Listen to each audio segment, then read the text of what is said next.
നിങ്ങൾക്കറിയാമോ Indian റെയിൽവേയിലെ current availability ticket എങ്ങനെ book ചെയ്യാമെന്ന്?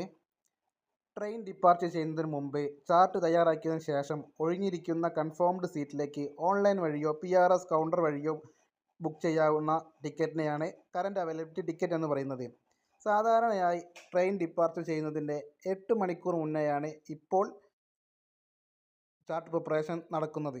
ഈ 8 മണിക്കൂർ മുന്നേ ആ കറക്റ്റ് ടൈമിൽ നമ്മൾ ഓൺലൈനിൽ കയറി, അതായത് IRCTC ആപ്പിലോ റെയിൽവൺ ആപ്പിലോ കയറി സാധാരണയായി ടിക്കറ്റ് ബുക്ക് ചെയ്യുന്നത് പോലെ ഡീറ്റെയിൽസ് എല്ലാം കൊടുത്ത് നമ്മൾ സെർച്ച് ചെയ്യുകയാണെങ്കിൽ നമുക്ക് കറണ്ട് അവൈലബിലിറ്റി ടിക്കറ്റ് കാണാവുന്നതാണ്. ഇത് സാധാരണഗതിയിൽ വളരെ ദീർഘദൂര ട്രെയിനുകളിലാണ് ഈ ഒരു കറണ്ട് അവൈലബിലിറ്റി ടിക്കറ്റ് കൂടുതലായി കാണപ്പെടുന്നത്.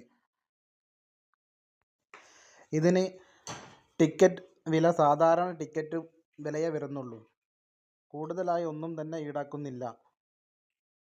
ഇവിടെ കൺഫേം ടിക്കറ്റ് മാത്രമേ ഈ രീതിയിൽ നമുക്ക് ബുക്ക് ചെയ്യാൻ പറ്റുന്നുള്ളൂ. Waiting list ഉണ്ടായിരിക്കുന്നതല്ല.